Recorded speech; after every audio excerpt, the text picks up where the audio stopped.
헌법재판소가 한덕수 국무총리에 대한 탄핵 소추를 기각했습니다. 재판관 8명 중 5명이 기각 의견을, 1명이 인용을, 2명이 각하 의견을 냈습니다. 헌재 기각 판결 뒤 한덕수 국무총리 겸 대통령 권한대행은 직무정지 87일 만에 정부 서울청사에 출근했습니다. 업무에 복귀한 한 대행은 헌재 결정에 감사한다며 급한 일부터 추슬러 나갈 것이라고 밝혔습니다. 장 초반 약세 보였던 코스피는 헌재의 기각 판결 이후 상승과 하락을 반복하고 있습니다. 이번 주 사법 슈퍼위크를 맞으면서 국내 증시의 변동성 장세가 심화될 것으로 보입니다. 오늘부터 서울 강남 3구와 용산구 전체 지역으로 토지거래 허가구역이 확대 재시행됐습니다. 해당 지역 2,200개 아파트 단지 총 40여만 가구가 영향권 아래에 들어왔습니다.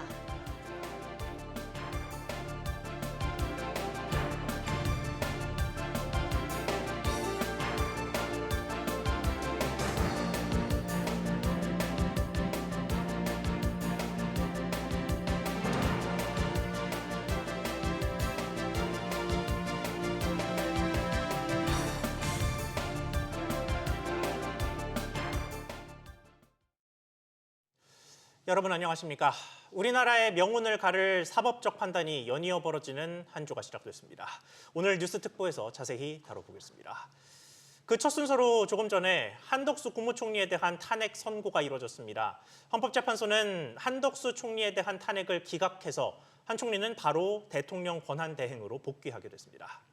이번 선고는 특히나 비상계엄 선고를 둘러싼 헌재의 첫 판단이란 점에서 더 주목을 받았습니다. 국회의 탄핵 소추 과정이 잘못됐다는 이유로 각화되지 않는다면 계엄에 대한 헌재의 시각을 엿볼 수 있었기 때문인데요. 윤석열 대통령에 대한 탄핵 선고 일정은 아직 확정되지 않았지만 이번 주 금요일이 거론되는 중인데 현장의 상황과 함께 윤 대통령의 내란 관련 재판 그리고 이번 주 수요일 예정된 이재명 더불어민주당 대표의 공직선거법 위반 혐의 재판 선고 등 이번 주 주요 사법적 변수들 하나하나 짚어보겠습니다. 먼저 한덕수 총리의 탄핵 기각을 결정한 헌법재판소 현장으로 가보겠습니다. 이번 선고는 지난해 12월 27일 국회에서 탄핵 소추안이 가결된 지 87일 만에 나왔습니다. 구체적인 기각의 사유와 의미를 짚어보겠습니다. 우영준 기자. 네, 헌법재판소입니다. 먼저 탄핵 심판 결과부터 전해주시죠. 네, 헌법재판소가 한덕수 국무총리에 대한 탄핵안을 헌법재판관 8명 중 기각 5명, 각하 2명, 인용 1명으로 결국 기각됐습니다. 한 총리가 헌법재판관 임명을 보류한 건 위헌이라고 일부 인정을 하면서도 파면에 이를 정도는 아니라고 판단을 했고 윤석열 대통령의 비상계엄 선포를 방조했다는 사유에 대해서도 한 총리의 적극적 행위는 없었다며 책임을 묻지 않았습니다. 이번 선고는 헌법재판소가 비상계엄 사태와 관련한 고위공직자에게 처음으로 내린 사법 판단입니다. 앞서 국회는 한 총리가 윤석열 대통령 12.3 비상계엄 선포를 방조하고 국회가 선출한 헌법재판관 후보자 임명을 거부한 점 등을 탄핵 소추 사유로 들었습니다. 네, 이번 기각 결정의 구체적인 사유를 사안별로 조금 더 나눠서 짚어보죠. 네, 우선 헌법재판관을 임명하지 않은 거에 대해선 파면 사유는 아니다라는 게 헌재의 판단입니다. 또 한 총리가 윤석열 대통령의 12.3 비상계엄 선포에 공모하거나 묵인, 방조해 파면돼야 한다는 국회 측 주장도 받아들여지지 않았습니다. 헌재는 한 총리가 비상계엄 선포에 절차적 정당성을 부여하기 위해 국무회의 소집을 건의하는 등 적극적 행위를 했음을 인정할 만한 증거나 객관적 자료는 찾을 수 없다고 판단했습니다. 다만 대통령 권한대행을 탄핵하려면 대통령 기준인 200석 의결 정족수가 적용돼야 하는데 총리 기준인 151석이 적용됐으니 소추를 각하해야 한다는 한 총리 측 주장도 인정되지 않았습니다. 현재는 대통령의 권한을 대행하는 국무총리에 대한 탄핵 소추에는 본래의 신분상 지위에 따른 의결 정족수를 적용함이 타당하다고 밝혔습니다. 현재 결정은 즉시 효력이 발생하기 때문에 한 총리는 즉시 직무에 복귀를 했습니다. 자세한 소식 계속해서 전해드리도록 하겠습니다. 지금까지 헌법재판소에서 SBS 비즈 우형준입니다. 헌법재판소의 이번 선고는 비상계엄 사태와 관련해서 고위공직자에게 내려진 첫 사법적 판단입니다. 그런 만큼 비상계엄과 내란 혐의의 핵심 인물인 윤석열 대통령의 탄핵 심판에도 가늠자가 될 수 있는데 취재기자와 함께 이번 선고의 여파 짚어보겠습니다. 정보윤 기자 나와 있습니다. 자, 정 기자, 헌재가 한덕수 총리에게는 비상계엄의 묵인이나 방조 문제에 대해서 기각으로 판단을 했단 말이죠. 그러면 이게 윤석열 대통령에게는 어떤 의미가 있습니까? 네, 헌법재판소는 비상계엄 선포와 내란 행위와 관련해 한 총리에게 위헌, 위법성이 있다고 볼 수 없다고 밝혔습니다. 예. 한 총리가 비상계엄 선포에 절차적 정당성을 부여하기 위해 국무회의 소집을 건의하는 등 적극적인 행위를 했다고 인정할 만한 증거나 자료를 찾을 수 없다고도 설명했는데요. 다만 이것만 가지고 한 총리와 윤 대통령의 탄핵 여부가 동일하게 기각될 거라고 보긴 어렵습니다. 네. 헌재가 비상계엄 선포 관련 위헌, 위법성을 인정하지 않았지만 이 판단이 윤 대통령의 탄핵 사건까지 무조건 유지되긴 어렵기 때문입니다. 윤 대통령의 탄핵 주요 사유는 비상계엄 선포 관련 실체적, 절차적 요건 위반인데 반해 한 총리는 내란 행위에 대한 방조이기 때문인데요. 게다가 재판관들 판단이 기각 5명, 인용 1명, 각하 2명으로 갈린 점도 윤 대통령 탄핵 여부를 가늠하기 어렵게 만드는 요인입니다. 다만 헌재의 한 총리에 대한 판결은 위헌이라도 파면은 신중히라는 헌재 기조를 보여주는데요. 따라서 윤 대통령 탄핵 인용 여부는 위헌의 중대성과 고의성이 입증되냐에 따라 갈릴 것으로 전망됩니다. 아직 윤 대통령의 선고 일정이 확정되지는 않았죠. 네, 그렇습니다. 헌재는 아직 윤 대통령에 대한 탄핵 심판 선고 일정을 잡지 않았는데요. 이번 주 금요일인 28일이 유력하게 거론되지만 헌재가 평일을 이어갈 경우 다음 달로 밀릴 가능성도 있습니다. 다만 문형배 헌재소장 권한대행과 이미선 재판관이 다음 달 18일 퇴임하는 만큼 다음 달 셋째 주까지는 선고해야 합니다. 네, 정보윤 기자 자세한 내용 전해주셔서 감사합니다. 한덕수 국무총리는 87일 만에 대통령 권한대행 직무에 복귀했습니다. 선고 직후 즉각 정부서울청사로 출근한 한덕수 총리는 산적한 현안에 대한 업무 처리를 시작했습니다. 유선우 기자. 네, 류선우입니다. 복귀 출근한 자리에서 한 총리가 소회를 밝혔는데 먼저 주요 내용부터 전해주시죠. 네, 한덕수 대통령 권한대행 국무총리는 헌재가 기각을 선고하자 서울 종로구 삼청동 총리 공관을 출발해 정부 서울청사에 도착했습니다. 한 권한대행은 1층 로비에서 취재진과 만나 먼저 급한 일부터 추슬러 나가겠다며 통상산업 담당 국무위원과 민간과 같이 세계의 변화에 대응하겠다고 말했습니다. 그러면서 한 대행은 이제는 좌우는 없고 오로지 우리나라가 발전하는 것이 과제라며 헌법과 법률에 따라서 미래 세대와 대한민국의 미래를 위해 최선을 다하겠다고 말했습니다. 네, 앞으로 당장 한 총리가 처리할 현안들이 많죠.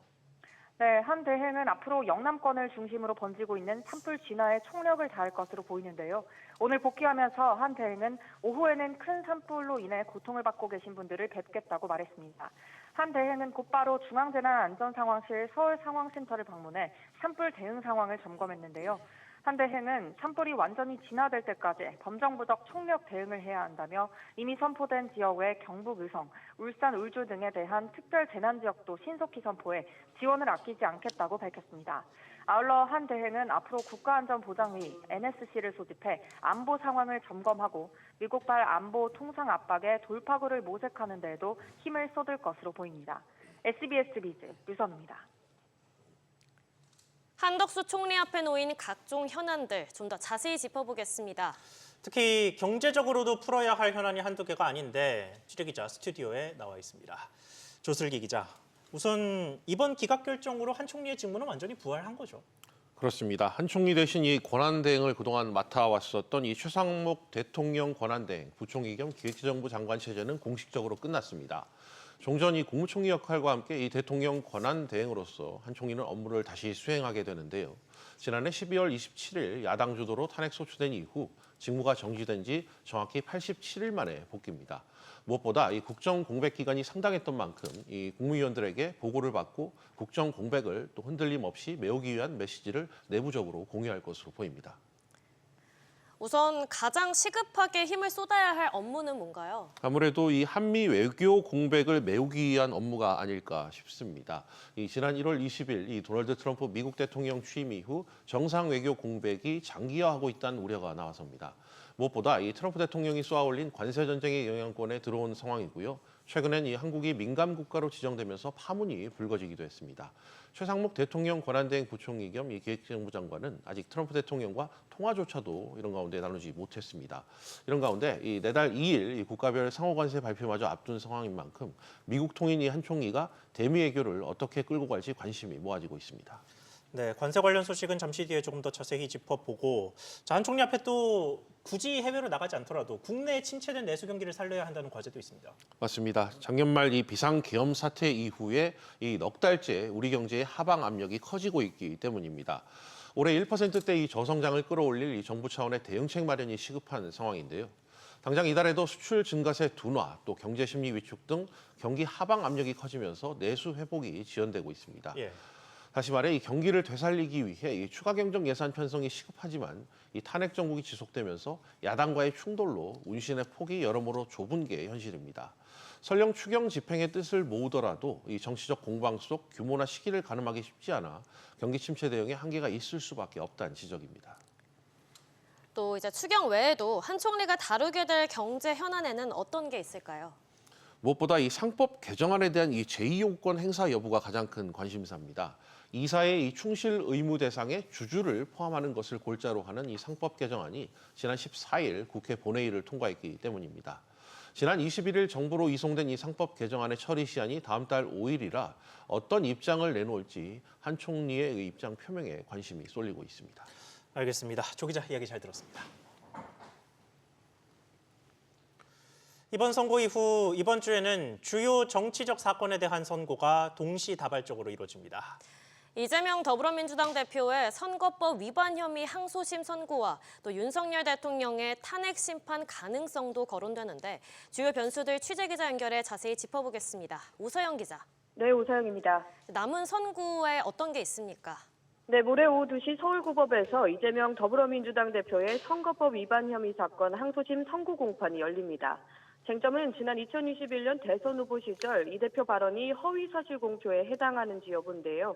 1심에서는 당선 무효형에 해당하는 징역 1년에 집행유예 2년이 선고됐습니다.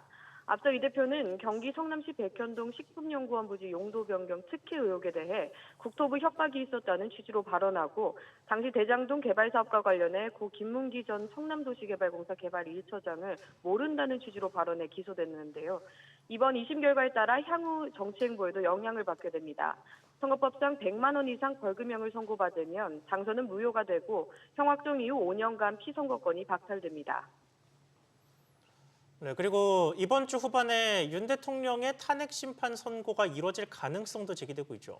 그렇습니다. 윤 대통령 탄핵 심판은 28일쯤 이뤄질 수 있다는 관측이 나옵니다. 이유를 보면 헌법재판소가 통상 선고 이틀이나 사흘 전 기일을 공지하는 점을 고려하면 26일 이후 가능하다는 건데요. 특히 올해는 고3 첫 3월 모의고사가 있어 학교들이 휴교하는 게 어렵습니다. 다음 날인 27일은 헌재가 통상적으로 헌법소원 등 일반 사건을 선고하는 정기 선고일인 점을 보면 오는 28일이 유력한 선고일인데요.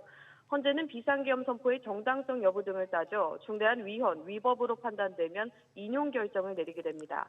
탄핵 인용 시 윤 대통령은 즉시 파면되고 60일 내에 차기 대통령을 뽑는 선거가 치러집니다. 다만 재판관들이 이번 주에도 선고에 관한 합의를 이루지 못하면 다음 달로 선거가 미뤄질 수 있습니다. SBS 비즈 오서영입니다. 증시 상황도 짚어보겠습니다. 코스피는 오전 내내 보합권에서 등락하면서 눈치 보기 장세를 보이고 있습니다. 지난주에 뚜렷한 상승세를 보였던 대장주 삼성전자가 하락하는 모습인데 취재기자 연결해 보겠습니다. 엄하은 기자. 네, 어마은입니다. 네, 오전 증시 흐름 전해주시죠. 코스피는 반도체주 약세로 하락 출발한 후 오전 11시 20분 기준 전 거래일보다 0.12% 떨어진 2,640선에서 거래되고 있습니다. 외국인이 300억 원 매수하고 있지만 개인과 기관이 500억 원 팔며 지수를 끌어내리고 있습니다. 오전 10시 한덕수 국무총리 탄핵소추 기각 소식이 전해지면서 시장은 영향을 받는 모습인데요. 오는 26일 이재명 더불어민주당 대표의 공직선거법 위반 항소심 선고 등이 남아있는 만큼 앞으로 시장 변동성은 커질 전망입니다. 코스닥은 전 거래일보다 0.3% 오른 720선에서 거래되고 있습니다. 서울 외환시장에서 원달러 환율은 소폭 오른 1,468원대에 거래 중입니다. 특징주들의 움직임은 어떤가요? 하나 에어로스페이스의 대규모 유상 증자 결정에 지난주 급락했던 한화그룹주가 반등하고 있습니다. 하나 에어로스페이스의 경영진은 주말 사이 48억 원 규모의 주식을 장내 매수하겠다고 조치를 내놓았는데요. 하나 에어로스페이스는 전거래일보다 8% 올라 67만 8천 원대에 거래 중입니다. 미국 식품의약국으로부터 간암 신약을 승인받지 못해 급락했던 HLB 그룹주가 반등하고 있습니다.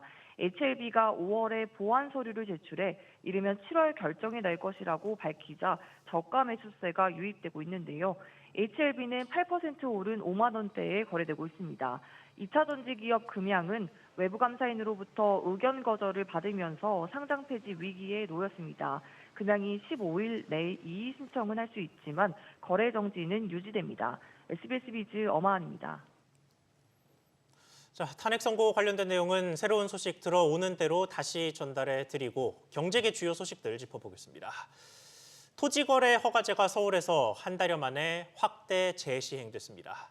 해당 지역에서는 갭 투자가 막히고 사실상 무주택자만 거래할 수 있는데요. 김한진 기자. 네, 김한진입니다. 우선 새롭게 확대 적용된 지역들이 어딘가요? 네, 오늘 자정 0시부터 서울 강남구와 서초구, 용산구, 송파구로 확대됐습니다. 토지거래 허가구역이 구 단위로 적용된 건 이번이 처음인데요. 총 2,200개 아파트 단지 40여만 가구가 토지거래 허가구역 영향권에 듭니다. 대지 면적 6제곱미터 이상 아파트를 거래할 때 관할 구청장 허가를 받아야 합니다. 토지거래 허가구역으로 지정된 지역 면적은 서울시 전체의 27% 수준입니다. 강남 3구와 용산구는 기존 투기과열지구와 조정 대상 지역에 더해 토지거래 허가구역까지 되면서 3중 규제에 묶이게 됐습니다.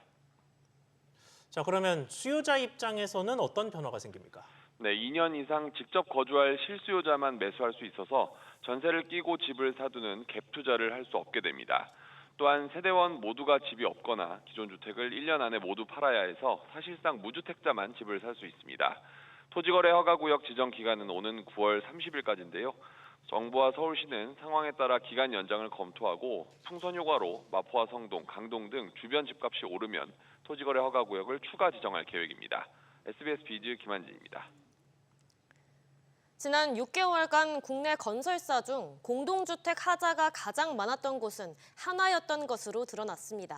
다만 지난 5년 누적 기준으로 봤을 때는 GS건설이 압도적이었습니다. 류정현 기자. 네, 유정현입니다. 네, 일단 한화의 하자 건수는 얼마나 됩니까? 네, 국토교통부에 따르면 지난해 9월부터 올해 2월까지 한화가 받은 하자 판정은 모두 97건입니다. 하자 판정이 90건을 넘는 건 한화가 유일합니다. 하나는 방산부문 계열사인 한화 에어로스페이스가 지난주 대규모 유상증자로 주주들 원성을 산 바 있는데 건설 부문에서도 잡음이 나온 겁니다. 다른 대형 건설사들도 상위권에 이름을 올렸는데요. 현대건설의 하자가 81건, 대우조선해양건설이 80건이었고요. 최근 경영 악화로 법정 관리에 들어간 삼부토건도 지난 6개월간 하자 판정 71건으로 5위를 기록했습니다. 누적 기준으로도 봤을 때도 대형 건설사들의 이름이 확인되죠. 네, 지난 2020년 3월부터 올해 2월까지로 기간을 넓혀보면요. GS건설이 전체 하자 판정 1,458건으로 압도적인 1위를 기록하고 있습니다. 2위인 계룡건설 603건보다 2배 넘게 많은 수치입니다. GS건설은 국토교통부가 관련 데이터를 공개하기 시작한 지난 2023년 9월부터 현재까지 누적 기준 하자 판정 건설사 1위를 계속 차지하고 있는데요. 지난 2021년 킨텍스 원시티와 평택 센트럴자이에서 샤시 결로 하자가 1,400건가량 발생한 영향입니다. 이외에 대우건설이 5년간 하자 판정 319건으로 6위에 이름을 올렸고요. 얼마 전 고속도로 교량 붕괴와 아파트 건설 현장 추락 사고가 발생해 국회까지 불려갔던 현대 엔지니어링도 누적 하자 271건으로 9위를 차지했습니다. SBS 비즈 유정현입니다. 전기차 부문에서 삼성과 협업을 논의한 샤오미가 내일 국내에서 첫 플래그십 스마트폰을 출시합니다. 삼성전자 갤럭시 S25 시리즈에 맞춰 가격을 대폭 내려 국내 시장 공략에 나섭니다. 김동필 기자. 네, 김동필입니다. 우선 내린 출고가가 얼마로 정해졌나요? 네, 512GB 모델을 169만 9천 원으로 출시할 예정인데요. 글로벌 출시가가 1,499유로, 우리 돈으로 약 237만 원이었는데 대폭 내렸습니다. 국내에 처음으로 출시하는 플래그십 모델인 만큼 갤럭시 S25 울트라 시리즈와 비슷한 가격대를 책정한 것으로 보입니다. 독일 라이카의 카메라 기술이 적용된 샤오미 15 울트라는 갤럭시 S25와 같은 스냅드래곤 8 엘리트 칩을 탑재하면서 AI도 강화했는데요.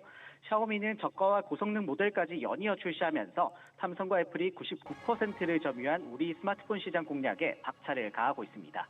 이외에도 샤오미 코리아는 신제품인 패드 7을 45만 원대에, 워치 S4를 23만 원대에 각각 출시할 계획입니다. 자, 이렇게 휴대폰 면에서는 경쟁을 벌이고 있는데 자동차 부문에서는 협업이 논의되고 있죠. 네, 그렇습니다. 최근 임원의 사직생 경고를 날린 이재용 삼성 회장이 지난 주말 첫 글로벌 행보로 중국을 낙점했는데요. 지난 22일엔 레이진 샤오미 회장과 회동했습니다. 샤오미 베이징 전기차 공장에서 이뤄졌다는 점에서 전기차 분야 협업이 강화될 것이라는 관측이 나옵니다. 삼성전자는 전장 사업 자회사인 하만을 통해 지난해 기준 14조 원의 수준의 매출을 낸 바 있습니다. SBS 비즈 김동필입니다. 온라인에서 간편하게 본인 확인이나 인증을 할 수 있도록 통신사를 비롯해서 많은 금융사들이 서비스를 제공하고 있는데요. 그런데 KB국민카드에서 본인 확인 서비스를 종료하기로 했습니다. 이유가 뭔지 취재기자 연결해서 알아보겠습니다. 신성우 기자.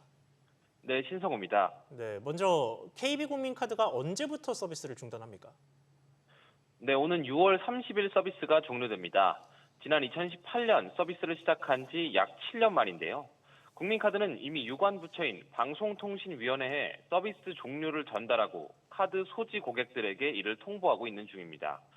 본인 확인 서비스는 온라인이나 모바일 상에서 회원가입 등을 위해 본인 확인이 필요한 경우 주민등록번호가 아닌 휴대폰, 신용카드 등 대체 수단을 활용해 확인해주는 서비스를 말하는데요. 현재 SKT, LG U+, KT 등 이동통신 3사와 카드사, 은행 등 총 24곳이 본인 확인 기관으로 등록되어 있습니다. 그런데 서비스를 종료하는 이유는 뭔가요? KB국민카드는 저조한 이용률로 서비스 종료를 결정했다고 밝혔습니다. 온라인 쇼핑이나 SNS 등의 서비스 확대로 본인 확인 수요는 지속 증가하고 있습니다. 방송통신위원회에 따르면 지난 2016년 약 11억 건이던 수요는 지난해 기준 약 28억 건으로 2배 넘게 뛰었습니다. 다만 대부분의 수요가 이동통신 3사 서비스로 쏠리고 있는데요. 카드사들의 점유율은 1%도 채 안 되는 상황이다 보니 수익성을 기대할 수 없어 서비스를 중단하는 것으로 풀이됩니다. 국민카드는 카드 본인 확인 서비스에 들어갈 비용과 노력을 다른 서비스에 투입하도록 하겠다고 밝혔습니다. SBS 비즈 신성우입니다. 우리나라 중산층 가구의 여윳돈이 70만 원도 채 되지 않는 것으로 나타났습니다. 이처럼 중산층의 살림살이가 빠듯해지면서 내수의 악재가 될 수 있다는 분석도 나옵니다. 정대한 기자. 네, 정대한입니다. 중산층의 여윳돈이 얼마나 줄었나요?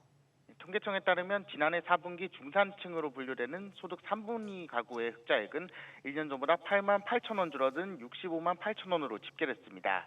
이는 2019년 4분기 이후 5년 만에 가장 적은 수준인데요. 작년 2분기부터는 3개 분기 연속으로 줄었고 감소폭도 더욱 커졌습니다. 흑자액은 소득에서 이자, 세금 등 비소비 지출과 의식주 비용 등 소비 지출을 뺀 금액을 뜻하는데요. 중산층의 흑자액은 4년 전만 하더라도 90만 원을 넘었지만 코로나19 사태 이후에는 가파르게 줄고 있습니다.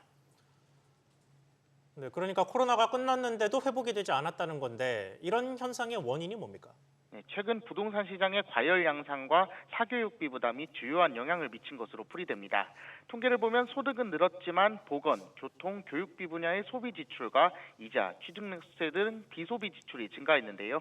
비소비 지출은 77만 7천 원으로 1년 전보다 12.8% 늘면서 2019년 이후 가장 많았고 증가폭 또한 최대였습니다. 정기적으로 내는 세금이 아닌 일시적인 세금인 비경상 조세는 부동산 구입으로 인한 취등록세가 늘면서 1년 전보다 5배 가까이 증가했는데요. 교육비 지출은 13.2% 늘어난 14만 5천 원으로 집계됐습니다. 전체 가구의 교육비 평균 증가율이 0.4%라는 점을 감안하면 중산층에서 유독 큰 폭으로 늘어난 건데요. 이처럼 중산층 가구의 살림살이가 빠듯해지면서 앞으로 내수뿐만 아니라 경제 기반을 흔들 수 있다는 우려가 나오고 있습니다. SBS 비즈 정대한입니다. 이런 가운데 미국발 불확실성도 점점 커지는 모습입니다. 다음 달 2일에 발표될 미국의 상호 관세는 모든 나라를 겨누기보다 특정 국가를 표적으로 삼아 부과될 거란 전망이 나왔습니다. 특히 관련해서 우리나라가 다시 한 번 언급됐습니다. 김성훈 기자. 네, 김성훈입니다. 네, 상호 관세가 표적 관세 형태가 된다는 게 일단 구체적으로 어떤 내용입니까? 네, 블룸버그 통신에 따르면 미 당국 관계자들은 4월 2일 발표될 상호 관세는 전면적이기보다 더 표적화된 형태일 것이라고 밝혔습니다. 미국이 무역 적자를 보지 않는 국가 등은 아예 관세 대상에서 제외하고 불공정한 무역이 이루어지고 있다고 판단되는 국가에 관세 부과를 집중하겠다는 겁니다. 또 일각에선 발표와 실제 관세 부과에는 시차가 있을 것이란 관측도 제기됐는데 트럼프 대통령은 즉각적 효과를 위해 관세율을 발표하면서 즉시 발효할 예정이라고 전했습니다.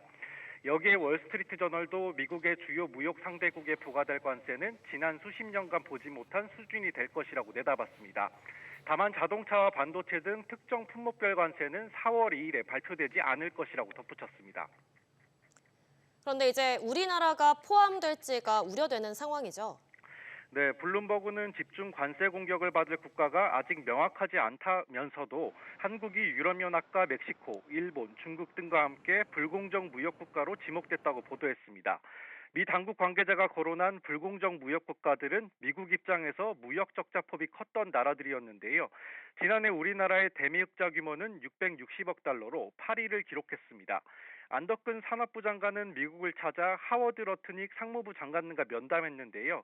안 장관은 상호관세 부과 대상 가능성에 지금은 예단하기 힘든 상황이라면서 미국과 지속협의에 우리 산업계에 부정적인 영향을 최소화할 수 있도록 협의할 계획이라고 전했습니다. SBS BJ 김상훈입니다.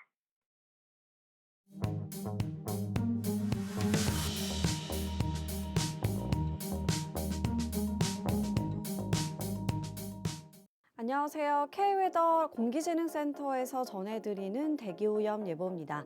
전국 공기질 실화입니다. 황사의 영향으로 공기질이 탁한 상태입니다. 다음은 서울시 동별 공기질 실화입니다. 대기가 매우 탁한 상태고요. 먼지 농도가 가장 높은 곳은 개포 4동과 개포 1동, 도곡 2동 순으로 나타나고 있습니다. 오늘 점차 맑아지겠고요. 낮 동안 기온이 20도 안팎까지 올라 따스하겠습니다. 한편 대기가 건조한 가운데 바람이 강하게 불겠고 황사의 영향으로 공기질이 매우 나쁘겠는데요. WHO와 환경부 기준 모두 전국 매우 나쁜 단계를 예보하고 있습니다. 당분간 공기가 건조하고 탁한 날이 많겠는데요. 호흡기 건강 및 화재 사고에 각별히 유의하셔야겠습니다. 대기오염 예보였습니다.